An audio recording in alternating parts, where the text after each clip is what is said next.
6 вещей, которые загоняют в долги все глубже и глубже. Все хотят стать богатыми и обеспеченными. И чтобы не нужно было постоянно думать о том, как выжить. Но мало кто серьезно задумывается о том, как из этого положения выйти. Существуют вещи, которые не только мешают выбраться из долгов, но и приводят к их увеличению. И иногда люди сами не замечают, что совершают неполезные для себя поступки. Запоминайте, какие ошибки можно сделать, и не повторяйте их за другими. Вы на канале «Замечательная жизнь». Мы начинаем.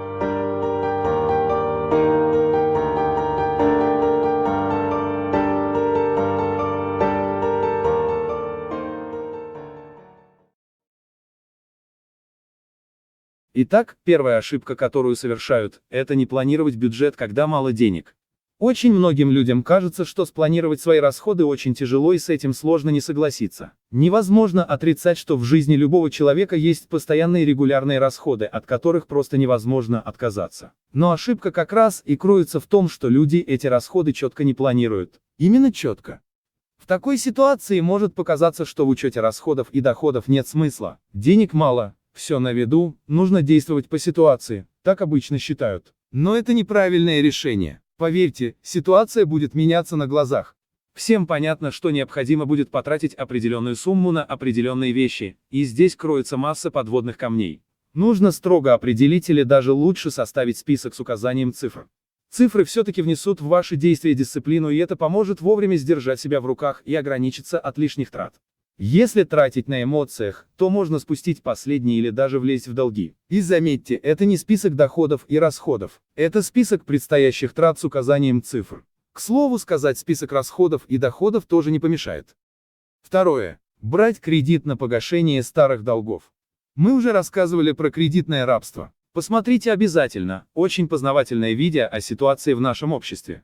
Опять же, нужно смотреть по ситуации. В целом, не стоит затягивать кредитную петлю еще сильнее, чем она есть. Но есть такое понятие, как рефинансирование под более низкий процент. Это выгодно, и этим инструментом нужно пользоваться. То есть не нужно идти в другой банк или тем более в микрофинансовую организацию, а достаточно просто обратиться в свой с просьбой о рефинансировании. Самое опасное – это микрокредитные организации и кредитные карты. У первых по умолчанию высокие проценты, а у вторых есть масса подводных камней и ловушек. Об этом, если интересно, мы обязательно сделаем выпуск. У кредитных карт, к примеру, есть льготный период, в течение которого можно пользоваться деньгами бесплатно. Если оплачиваете покупки кредиткой, то обязательно укладывайтесь в этот срок. Проценты по картам обычно высокие. О штрафных санкциях тоже можно разговаривать долго, штука очень неприятная, и банкам очень выгодно, когда вы не укладываетесь в нужный период времени. Такой уж у них бизнес. Третья ошибка – это перестать откладывать. Или даже не начинать. Кажется, денег мало, их нужно использовать все, сберегать нечего. Но на самом деле это только кажется. Да, никто не спорит, что откладывать когда мало очень сложно, но на самом деле, если очень сильно постараться и принять волевое решение, то все-таки можно. Пусть это будет 100 рублей в месяц. Главное – это привычка. Выберетесь из кризиса, станете откладывать больше. И таким образом у вас постепенно появится подушка безопасности. У кого-то побольше, у кого-то поменьше. Но главное слово здесь – безопасность.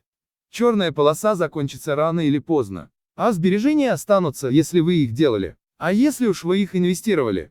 Но об этом в пункте 5. На 4-м месте среди вещей, которые вгоняют в долги в нашем списке, вот что. Вкладывать в сомнительные проекты.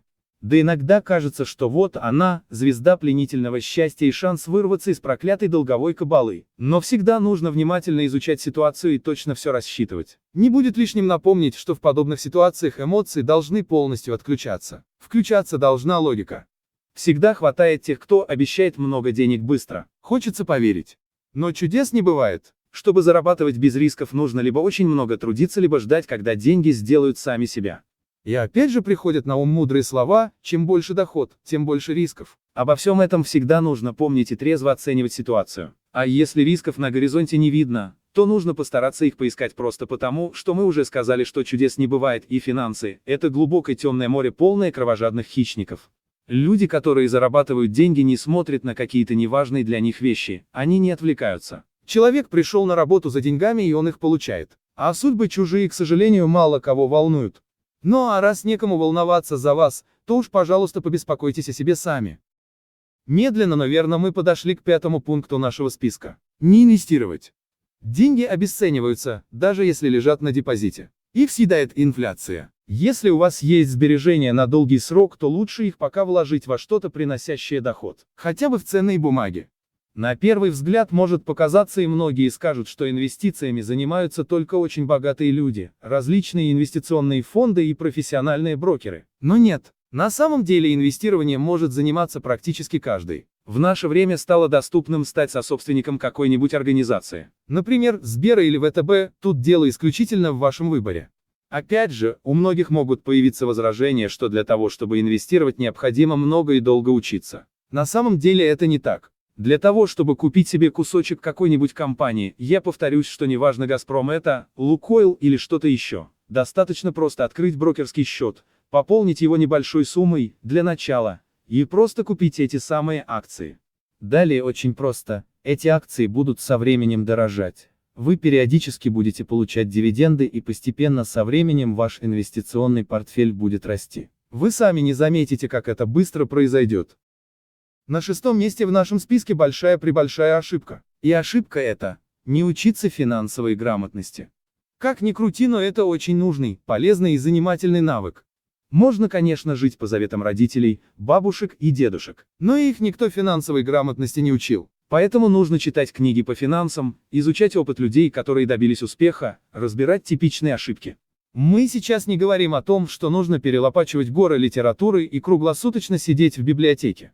Постепенно, не спеша. В прошлом пункте мы упомянули инвестиционную деятельность. Так вот, как только вы начнете понемногу входить на рынок акций, вам само по себе это станет интересно. А изучать интересные вещи еще приятнее. И пользы от этого будет много. Спасибо большое за то, что досмотрели этот выпуск до конца. Благодаря тебе наш канал и развивается. Заходи почаще, смотри новые обзоры, оставляй комментарии и делись этой полезной информацией с друзьями и близкими. Ну а мы на этом не прощаемся. До скорых встреч!